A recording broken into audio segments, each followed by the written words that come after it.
একদিন আদম পয়গম্বর হাল চাষ করতে যায়, আমরা যেমন পাজন দিয়া লাঠি দিয়া গরুরে পিটা দেই, মার দিয়ে আস্তে করে খোঁচা মারি কাজের সুবিধার্থে, গরু যখন অলসতা করে তখন তার পিঠে আমরা বেত্রাঘাত করি কৃষকেরা। আদম পয়গম্বর আস্তে করে বেত্রাঘাত করলেন, হে গাবি তুমি কেন সামনে যাও না? গাবিটাও উল্টা উত্তর দেন, হে আদম পয়গম্বর আমি তো অসুস্থ হয়ে গেছি, ক্লান্ত হয়ে গেছে, আমি আর যাব না। আদম পয়গম্বর চাচ্ছেন আর একটু হাল চাষ করার পরে তোমাকে ছুটি দেব, আমার ক্ষেতটা পুরো, আমার আদেশ মানো না কেন? এবার গাবিটাও আদম নবীর সঙ্গে তর্কে জড়ালেন, ডাক দিয়া বলে, হে বাবা আদম, আপনি বলতেছেন আমি কেন আপনার কথা মানি না? আল্লাহ তাআলাও তো আপনাকে নিষেধ করেছিলেন, আল্লাহ তাআলার নিষেধটা কেন আপনি মানলেন না? আল্লাহ রাব্বুল আলামিন হযরতে বাবা আদম পয়গম্বরকে আদেশ করেছেন, হে আদম তুমি তোমার স্ত্রী হাওয়া সহ জান্নাতে বসবাস করো, অসুবিধা নেই। জান্নাতুল ফল ফুরুত যেটা খাইতে মন চাই সেটা তুমি খাও, তোমার জন্য হালাল। জান্নাতের নাজ নিয়ামত সব তোমার জন্য বরাদ্দ আছে, অসুবিধা নেই। তবে পাশাপাশি আমি আল্লাহ তাআলা একটা নিষেধ করে দিলাম, ওয়ালা তাকরাবা হাযিহিশ শাজারাতা ফাতাকুনা মিনাজ জালিমিন। আল্লাহ রাব্বুল আলামিন নিষেধ করে দিলেন, নির্দিষ্ট একটা ফল গাছের দিকে ইশারা করে বললেন, এই ফলের গাছের কাছেও যাবা না, ফল খাইবা তো দূরের কথা। হযরত আদম পয়গম্বর আল্লাহ তাআলার নিষেধ মানবে, আদেশ মানবেন, অসুবিধা নেই। যে কাজ করতে নিষেধ করবেন সেই কাজ থেকে বিরত থাকবেন, এটাই হলো আল্লাহর আদেশ, আল্লাহর হুকুম। আল্লাহ যেই কাজ করতে বলেছেন সেই কাজ করা ইবাদত, আল্লাহ যা নিষেধ করেছেন নিষেধ থেকে নিজেকে বিরত রাখাটাও কিন্তু ইবাদত। হযরত আদম পয়গম্বরের মন চায় না এই ফলটা খাইতে, যাইতেও মন চায় না ধারে কাছে। তবে আদম পয়গম্বরকে শয়তান ধোঁকা দিয়েছে। শয়তান কসম খেয়ে বললেন, আল্লাহ তাআলা কোরআনে বলেন, ওয়াকাসামাহুমা ইন্নী লাকুমা লামিনান নাসিহিন। আল্লাহর কসম খেয়ে শয়তান যখন আদম পয়গম্বরকে নসিহতকারী সাইজা এদের ভক্ত হয়ে বলতেছে, হে আদম পয়গম্বর, আমাকে আল্লাহ জান্নাত থেকে আমার গুনাহের কারণে, আমার অপরাধের কারণে, আমার আল্লাহ তাআলার সাথে আমি অহংকারী করেছিলাম, তাই আল্লাহ আমাকে জান্নাত থেকে বহিষ্কার করেছেন। তবে আপনাকেও কিন্তু বের করে দেওয়া হবে। তবে এই ফল যদি খাইতে পারেন আল্লাহ তাআলা কখনো আপনাকে বের করবে না। বিভিন্নভাবে ওয়াসওয়াসা দিল, ধোঁকা দিও, আল্লাহর নামে কসম খায়া আদম হাওয়াকে যখন ফল খাওয়া ফেললেন, আল্লাহ রাব্বুল আলামিন আদম হাওয়াকে জমিনে পাঠায়া দিলেন। হযরতে আদম পয়গম্বর জমিনে আসলেন। হযরতে বাবা আদম পয়গম্বর আলাইহিস সালাতু ওয়াস সালাম গাভীর সাথে যেমন কথা বলেন, হরিণীর সাথেও আদম পয়গম্বর কথা বলে। হযরতে আদম পয়গম্বর আলাইহিস সালাতু ওয়াস সালাম ওনার সঙ্গে হরিণ কথা বলেন, হরিণী কথা বলে। আদম পয়গম্বর জান্নাত থেকে যখন জমিনে আসছিলেন, জান্নাতের গাছের পাতা লতা দিয়া পোশাক বানায়া লজ্জাস্থানগুলো ঢাইকা তারপরে আল্লাহ তাআলা তাদেরকে জমিনে পাঠালেন। হযরতে বাবা আদম পয়গম্বর যখন দেখলেন এই হরিণীটা ওনার সাথে ঘুরেন, কথাবার্তা বলেন, সময় দেন, মানুষ তো কাছে নাই, হাওয়াকে আল্লাহ পাঠিয়েছেন, ইনি তো আছে সৌদি আরবে। আদম পয়গম্বর হরিণীর সাথে কথাবার্তা বলেন। আদম পয়গম্বরের আর হরিণীর একটা গোট সম্পর্ক হয়ে গেছে। ভালো একটা রিলেশন হয়ে গেছে, একটা সম্পর্ক হয়ে গেছে, বন্ধুত্ব ক্লোজ ফ্রেন্ডের মতো হয়ে গেছে। ডাক দিয়া কয়, হে আদম, আপনি আমাদেরকে কিছু খাওয়ান, জান্নাত থেকে কি আনছেন? আদম পয়গম্বর কয়, হরিণী রে, আমি জান্নাত থেকে আমার শরীরে জড়ায়া পাতা কয়েকটা নিয়ে আসছি। যাও যাও, দুনিয়াতে গাছগাছালির অভাব নাই, পাতা লতারও অভাব নাই, আমার পোশাকের সমস্যা হবে না, জান্নাতি পাতাগুলো আমি তোমাদেরকে খাওয়াইয়া দিলাম। আদম পয়গম্বর শরীর থেকে খুইলা খুইলা জান্নাতি পাতাগুলো হরিণীরে খাওয়ালেন। এর বরকতে আল্লাহ রাব্বুল আলামিন হরিণীর ভিতরে আল্লাহ মৃগ নাভি তৈরি করে দিলেন, যার এক এক কেজির দাম হাজার হাজার টাকা, লক্ষ লক্ষ টাকা হবে। যার শুধু হাজার হাজার নয়, একটা মৃগ নাভির দাম লক্ষ লক্ষ টাকা দাম হতে পারে। জান্নাতি পাতা খাওয়ার বরকতে হরিণীর মৃগ নাভি আল্লাহ তৈরি করে দিলেন। গাভীটাও আদম নবীর সঙ্গে কথা বলে। আদম নবী বলতেছে, হে গাভী, তুমি আমার কথা মানো না কেন? গাভী ডাক দিয়া কয়, আপনি আল্লাহ তাআলার হুকুম মানছিলেন না কেন? এই গাভীটাও আদম নবীর সঙ্গে তর্কে জড়ালেন। হযরতে বাবা আদম পয়গম্বর আলাইহিস সালাম গাভীর সঙ্গে তর্কে জড়ালেন, ধমক দিলেন। গাভীটাও আদম নবীর সঙ্গে ঝগড়া করতেছে, আপনি কেন ফল খাইলেন? আল্লাহ নিষেধ করেছেন, তারপরও আল্লাহর নিষেধ কেন অমান্য হলো? কেন বিরত থাকলেন না? নিজেকে পরহেজ করলেন না? বলেন, কয় শয়তানের ধোঁকায় পড়ে করে ফেলেছিলাম। আল্লাহ তাআলাও বলে, এটা শয়তানের কাজ, এটা আদম নবীর কাজ না। শয়তান ধোঁকা দিয়ে আদম নবীকে ফল খাওয়ায় ফেলছেন। শয়তান যে ভুল করছে, শয়তান যে গুনাহ করছে, এই গুনাহের কারণে শয়তান কখনো অনুতপ্ত হয় নাই, শয়তান কখনো আল্লাহর কাছে ক্ষমা চায় নাই, নিজের ভুল স্বীকার করে আল্লাহর কাছে কখনো মাফ চায় নাই। তবে আদম পয়গম্বর যখন বুঝতে পারছেন এটা আমার ভুল হয়েছে, আদম পয়গম্বর কিন্তু আল্লাহর কাছে ক্ষমা চেয়েছেন হাজারবার। 350 বছর পর্যন্ত আদম নবী কাঁদছিলেন। এরপরে আল্লাহ তাআলা আদম পয়গম্বরকে ক্ষমা করলেন। তবে গাভীটা কিন্তু ঠিকই তর্ক করতেছেন। আল্লাহ রাব্বুল আলামিন জিবরাইল আমিনকে পাঠায়া দিলেন। হযরতে জিবরাইল আলাইহিস সালাতু ওয়াস সালাম আয়েশা গাভীরে ডাক দিয়া কয়, হে গাভী, তোমার এত বড় স্পর্ধা, তোমার এত বড় সাহস, তোমাকে আল্লাহ জমিনেই পাঠাতেন না, জমিনে আল্লাহ তোমাকে সৃষ্টি করতো না। আল্লাহ তাআলা গাভীটাকে সৃষ্টি করেছেন মানবের খেদমত করার জন্য। তোমাকে আল্লাহ সৃষ্টি করেছেন, হ্যাঁ গাভী রে, তোমার সৃষ্টি হয়েছে মানুষের খেদমত করার জন্য, মানুষের সাথে ঝগড়া করার জন্য নয়, তর্ক করার জন্য নয়। আদম নবী না হয় তোমাকে মায়ের দিছে, বেত্রাঘাত করেছে, এই জন্য ওনার সাথে তুমি তর্কে জড়ালা না কেন? জান্নাতে কি করছে না করছে এটা নিয়ে আদম নবীকে তুমি খোঁটা দিলা কেন? আল্লাহর হুকুমে হযরতে জিবরাইল আমিন গরুর জবান বন্ধ করে দিলেন, গরুর জবান কিয়ামত পর্যন্ত অফ করে দিলেন। এই গরু আদম নবীর সঙ্গে কথা বলতেন, এবার গরু আর আদম নবীর সঙ্গে কথা বলতে পারবে না। কিয়ামত পর্যন্ত মানুষের মতো যে কথা বলতে পারা, মানুষের সঙ্গে কথা বলার শক্তিটা এই গাভী থেকে আল্লাহ তাআলা উঠায়া নিলেন। যেরকম সুবহানাল্লাহ। হযরত আদম পয়গম্বর 350 বছর কাঁদছেন। ভাইয়ারা আমার, 350 বছর কান্নার পর জাবালে রহমত পাহাড়ে উঠা আদম পয়গম্বর আল্লাহ রাব্বুল আলামিনের সঙ্গে কথাবার্তা বলে। 350 বছর পর্যন্ত আদম পয়গম্বর শুধু রব্বানা যালামনা বলে কাঁদলেন। আল্লাহ রাব্বুল আলামিন তওবাটা এমন ভাবে কবুল করলেন, দুজনকে সাক্ষাৎ করায়া দিবেন। আরাফার ময়দানে যারা হজ্জে যায়, বড় হজ করতে গেলে আরাফার ময়দানে অবস্থান করা একটা ফরজ হয়ে যায়।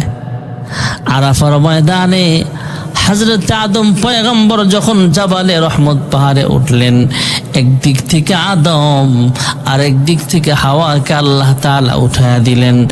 এখানে একটা পিলার গাড়া আছে, ওই পিলারটা যেখানে আছে সম্ভবত সেখানেই আদম হাওয়া একজনের আরেকজনের সঙ্গে আল্লাহ তাআলা মিলন ঘটায়া দিলেন। একজন আরেকজনের সঙ্গে দেখা করা হয়ে গেল, একজন আরেকজনকে দেখা জড়ায়া ধরলেন, আল্লাহর দরবারে একসাথে দুজন কাঁদলেন, আয় আল্লাহ, আমি নফসের উপরে জুলুম করেছি, শয়তানের ধোকায় পইড়া তোমার কাছে মাফ চাই, শয়তানের ধোকায় পইড়া আমি গুনাহ খাতা করে ফেলেছি, অপরাধ হয়ে গেছে, আবার জান্নাতের ভিতরে নিষিদ্ধ ফল আমি খেয়ে ফেলেছিলাম, আয় আল্লাহ, তবে জান্নাতে আমার ভিতরে যখন আপনি রূহ দিয়েছিলেন, রূহ দেওয়ার পর জান্নাতের দেওয়ালের মধ্যে একটা গেটের মধ্যে দরজার মধ্যে আমি একটা আপনার নামের সঙ্গে নাম দেখেছিলাম, লা ইলাহা ইল্লাল্লাহ মুহাম্মাদুর রাসূলুল্লাহ। আয় আল্লাহ, আপনার নামের সাথে আরেকটা নাম দেখেছিলাম, ওই নামটা অবশ্যই আপনার প্রিয় কারো নাম হবে, এর উসিলায় আপনার কাছে আমরা ক্ষমা চাই। আল্লাহ রাব্বুল আলামিন ফাতালাক্কা আদম মির রাব্বিহি কালিমাতিন ফাতাবা আলাইহি ইন্নাহু হুয়াত তাওয়াবুর রহিম। আল্লাহ রাব্বুল আলামিন আদম নবীর তওবা কবুল করিয়া নিলেন।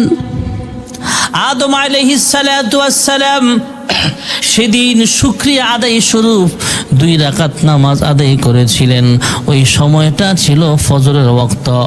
আল্লাহ রাব্বুল আলামিন শেষ নবীর উম্মতের উপরে, আল্লাহ তাআলা শেষ নবীর উপরে ফজরের ওয়াক্তে যেহেতু আদম পয়গম্বর 2 রাকাত শুকরিয়া আদায় স্বরূপ নামাজ পড়েছিলেন, ওই 2 রাকাত নামাজটাকে আল্লাহ এমন ভাবে কবুল করে নিলেন, কিয়ামত পর্যন্ত আমাদের উপরে আল্লাহ তাআলা ফজরের 2 রাকাত নামাজ ফরজ করে দিয়েছেন। জোরে কোন সুবহানাল্লাহ। হযরত আদম পয়গম্বরকে আল্লাহ তাআলা কবুল করে নিলেন। আরাফার ময়দানে দুজন একত্রিত হলেন, মা হাওয়া হযরত আদম, দোষী হইলেন খায়া গন্ধ। আরাফাতে মুক্তি দুজন, আই মদিনায় কে যাবি, আরব সাগর পাড়ি কে দিবি। শুন বলি দরিয়ার ঢেউ, আমার সালাম নিল না কেউ, আমার সালাম পৌঁছে দিও যেথায় দিনের নবী, আরব সাগর পাড়ি কে দিবি। হযরত আদম পয়গম্বর এটা গুনাহ ছিল না ভাইয়ারা আমার, এটা ভুল বশত শয়তানের ধোকায় পয়ড়া খেয়ে ফেলেছিলেন। আল্লাহ রাব্বুল আলামিন আদম পয়গম্বরের দোষ দেয় নাই, শয়তানের দোষ দিয়েছেন। ওয়াকাসামাহুমা ইন্নী লাকুমা লামিনান নাসিহিন। আরেকটা বিষয় হলো, দুনিয়াতে মানুষ গুনাহ করে, নেকের আমল করে। আদম পয়গম্বর ফল খাইছেন জান্নাতে, দুনিয়ার জমিনে আদম পয়গম্বরকে দিয়ে আল্লাহ কোনো গুনাহ করতে দেয় নাই। সমস্ত গুনাহ থেকে আদম পয়গম্বরকে আল্লাহ হেফাজতে রেখেছেন। সমস্ত নবীরা জীবনে কোনোদিন গুনাহ করেই নাই দুনিয়ার জমিনে, সমস্ত নবীরা হলো মাসুম। জোরে কোন সুবহানাল্লাহ। হযরত আদম পয়গম্বর আলাইহিস সালাম জান্নাত থেকে জমিনে আসলেন। জমিনে আসার পর আদম পয়গম্বর 350 বছর কাটলেন।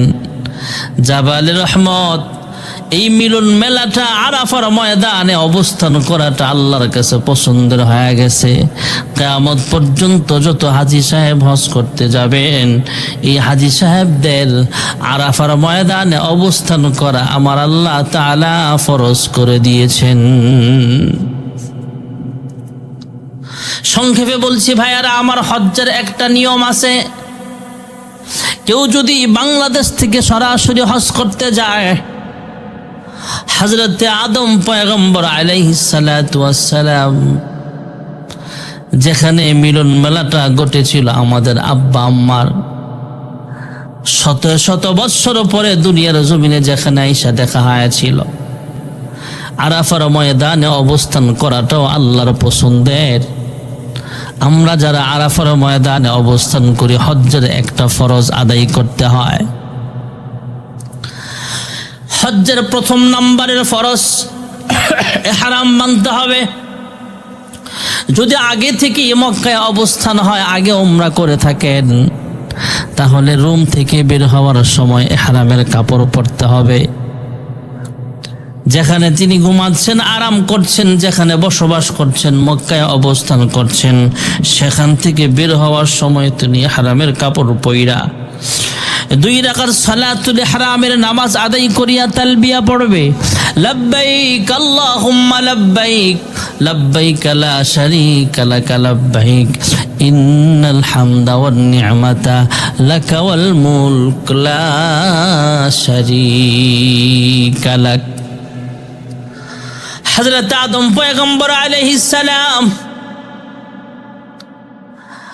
অবস্থান করেছেন আরাফার ময়দানে। এবার হাজী সাহেবরা ইহরাম বাইদা তালবিয়া পইরা আরাফার ময়দানে যাবেন।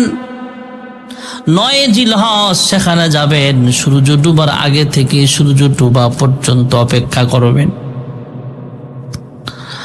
সূর্য ডুবা পর্যন্ত আরাফার ময়দানে অবস্থান করবেন, যেটাকে ওকুফা আরাফা বলা হয়। প্রথম নম্বরের ফরজ হলো ইহরাম বাঁধা। দ্বিতীয় নম্বরের ফরজ হলো আরাফার ময়দানে অবস্থান করা। আর 3 নম্বরের ফরজ হলো আল্লাহর ঘর তওয়াফ করা, খানায়ে কাবা। ইন্না আউয়ালা বাইতি উযিআ লিন-নাস লাল্লাযী বিবাক্কাতা মুবারাকাও ওয়া হুদাল লিল আলামিন।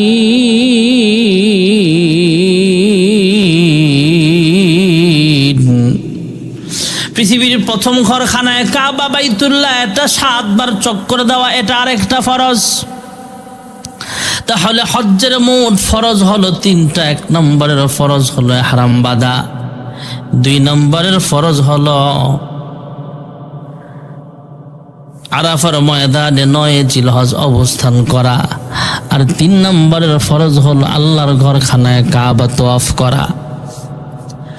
হজ্জের কয়েকটা ফরজ আছে, যেমন কয়েকটা ওয়াজিবও পাওয়া যায়।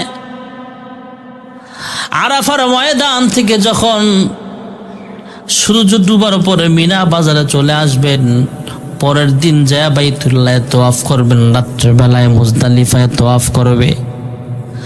রাত্রেবেলায় মুজদালিফায় রাত্রি যাপন করা, এটা একটা বিশেষ আমল। এরপরে পরের দিন কুরবানি করা, দুম্বা বা ওট বা গরু কুরবানি করা, এটা ওয়াজিব। জামারাতে পাথর মারা প্রথম দিন বড় শয়তানকে 10 তারিখ, এটা আল্লাহ ওয়াজিব করে দিয়েছেন।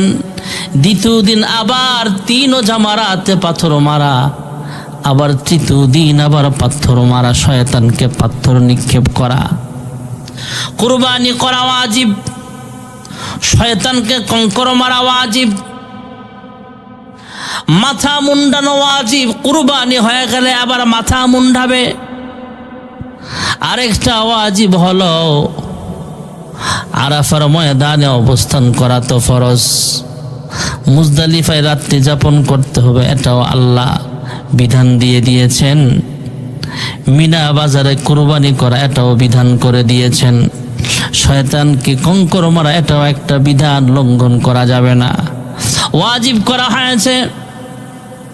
আল্লাহর ঘর তওয়াফ করা ফরজ, তবে তোয়াফের পরে সাফা মারওয়া সাই করতে হবে। সাফা মারওয়া সাই করা আল্লাহ ওয়াজিব করে দিয়েছেন। ইন্নাস সাফা ওয়াল মারওয়াতা মিন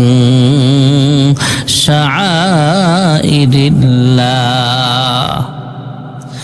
فمن حج البيت أو اعتمر فلا جناح عليه أن يطوف بهما ومن تطوع خيرا فإن الله شاكر عليم।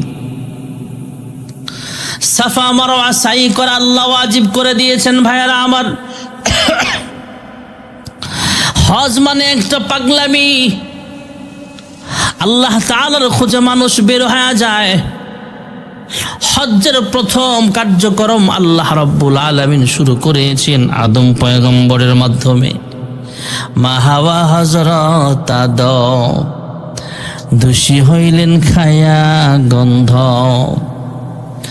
আরাফাতে মুক্তি দুজন, আয় মদিনায় কে যাবি, আরব সাগর পাড়ি কে দিবি। শুন বলি দরিয়ার ঢেউ,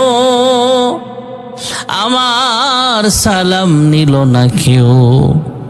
আমার সালাম পৌঁছে দিও যেথায় দিনের নবী, আরব সাগর পাড়ি কে দিবি। হযরত আদম পয়গম্বর আলাইহিস সালামের আরাফার ময়দানে অবস্থানের মাধ্যমে আল্লাহ তাআলা হজ্জের কার্যক্রম সেখান থেকে চালু করে দিয়েছেন। হজ্জের কার্যক্রম শুরু হয়েছে আদম নবীর মাধ্যমে। আদম আলাইহিস সালামের মাধ্যমে এই হজটা আন্তর্জাতিক মানের করেছেন জাতির পিতা ইব্রাহিম আলাইহিস সালামের মাধ্যমে। আর এই হজের ভিতরে আধ্যাত্মিকতা, বরকত সব কিছু পরিপূর্ণ করেছেন মুহাম্মদুর রাসূলুল্লাহ সাল্লাল্লাহু আলাইহি ওয়াসাল্লামের বিদায় হজ্জের ভাষণের মাধ্যমে। যুরকুন সুবহানাল্লাহ। اليوم أكملت لكم دينكم وأتممت عليكم نعمتي ورضيت لكم الإسلام دينا। হজ্জের কার্যক্রমটা শুরু হয় মিকাত থেকে ভাইয়ারা আমার। আমাদের বাংলাদেশ থেকে আমরা যখন সৌদি আরবে যাই, যারা মদিনা এয়ারপোর্টে ল্যান্ড করে আর মদিনায় হারাম বাঁধে, মদিনা থেকে যখন মক্কায় ঢুকবে, মদিনার শহরের কাছাকাছি জায়গায়, সেখানে মিকাত থেকে এই মানুষগুলো এ হারাম বাইদা তারপরে হজ্জের পথে রওনা হয়ে যায়। কেউ যদি তায়েফ থেকে মক্কায় ঢুকতে যায়, সাইল কাবির নামে একটা জায়গা আছে, সেখানে আইসা মানুষ মিকাত ইহরামের কাপড় পরিধান করা হয়, সেখান থেকে ইহরাম বাঁধতে হয়।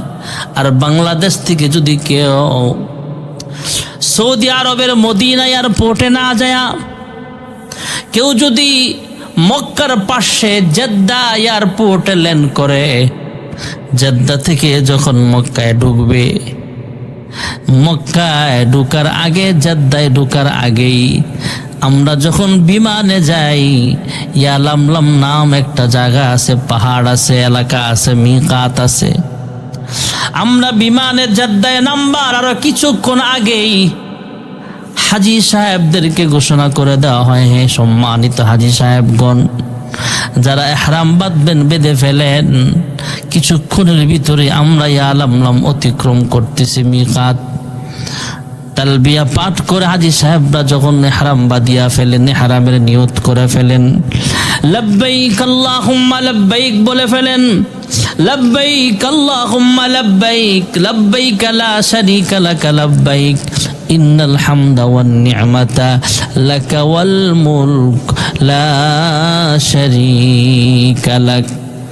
হাজী সাহেবরা ইহরামের কাপড় পরে ফেলেন, ইহরাম বেঁধে ফেলেন, এখান থেকে উমরা করেন, অথবা হজ্জের কাছাকাছি সময় হলে সরাসরি হজ করেন। কেউ যদি হজ করেন কেউ যদি সোজাসুজি উমরা করেন তাহলে তার আরাফার ময়দানে অবস্থান করতে হয় না। এ হারাম বাঁধা ফরজ। আরেকটা ফরজ হলো আল্লাহর ঘর তওয়াফ করা, বাকি মাথা মুন্ডানো, মাথা হলক করা, চুল ছোট করা মহিলারা। ভাইয়েরা আমার, বন্ধুরা আমার, যাদের চুল বড় মুকাসসিরিন হবে, আর যার চুল ছোট এরা মুহাল্লিকিন করতে হবে, চুল একদম চাইসা ফেলতে হবে, মাথা মুন্ডাতে হবে। আরেকটা ওয়াজিব হলো সাফা মারওয়া সাই করা। আর যারা আমরা বড় হজ করি এদের প্রথম ফরজ হলো ইহরাম বাঁধা, দ্বিতীয় নম্বরের ফরজ হলো আরাফার ময়দানে অবস্থান করা, তৃতীয় নম্বরের ফরজ হলো আল্লাহর ঘর খানায় কাবা তওয়াফ করা, 7 বার চক্কর দেওয়া। ওয়াজিবগুলো হলো মাথা মুন্ডানো ওয়াজিব, কুরবানি করা ওয়াজিব, মিনায় অবস্থান করতে হবে, মিনায় কুরবানি করতে হবে, মুজদালিফায় রাত্রি যাপন করতে হবে। কুরবানি করলো, মাথা মুন্ডালো, আল্লাহর ঘর তওয়াফ করলো, ফরজ আদায় করলো, জামারাতে পাথর মারলো, ওয়াজিব আদায় হলো, সাফা মারওয়া সাই করলো। ইন্নাস সাফা ওয়াল মারওয়াতা মিন শাআইরিল্লাহ, إن الصفا والمروة من شعائر الله فمن حج البيت أو اعتمر فلا جناح عليه أن يطوف بهما ومن تطوع خيرا فإن الله شاكر عليم। আল্লাহ তাআলা ওয়াজিব করে দিয়েছেন বড় হজ যারা করবেন সাফা মারওয়া সাই করতে হবে। হজ মানে একটা পাগলামি। আল্লাহর পাগলের আরাফার ময়দানে গেল আল্লাহর হুকুম পালন করার জন্যে, মিনা বাজারে গেল, মুজদালিফায় রাত্রি যাপন করলো, হজ করতে আসছে, মক্কায় তওয়াফ করতে আসছে, আবার মিনা বাজারে গিয়া শয়তানকে পাথর মারে, আবার দ্বিতীয় দিন পাথর মারে, তৃতীয় দিন পাথর মারে, শয়তানটাকে পাথর মেরে আল্লাহকে রাজি খুশি করানোর জন্য সাফা মারওয়া সাই করে, মাথা মুন্ডায় অথবা মাথা ছাটে, চুলগুলো ছাইটা ফালায়া দেয়, কম চুলগুলো আগা দিয়ে সমান করে ছাইটা ফালায়া দেয়, কেটে ফালায়া দেয়, অথবা হলক করে। মুহাল্লিকিন, মাথা মুন্ডানো ওয়াজিব আল্লাহ করে দিয়েছেন, মানুষ ওয়াজিবটা পালন করে, কুরবানি করে।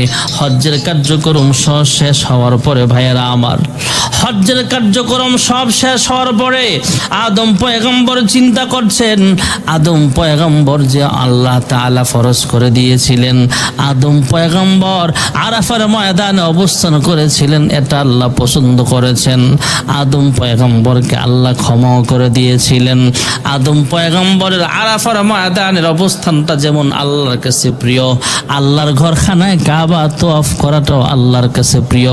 সব আদায় আমরা করলাম, সব কার্যক্রম শেষ করার পর আল্লাহ ডাক দিয়া কয়, ওরে বান্দা, এবার যখন তুই বাংলাদেশে চলে যাবি, হজ্জের কার্যক্রম শেষ কইরা যখন তোমার এলাকায় তুমি চলে যাইবা, আবার আমার ঘরটা 7 বার তওয়াফ করিয়া যাও। যখন সুবহানাল্লাহ,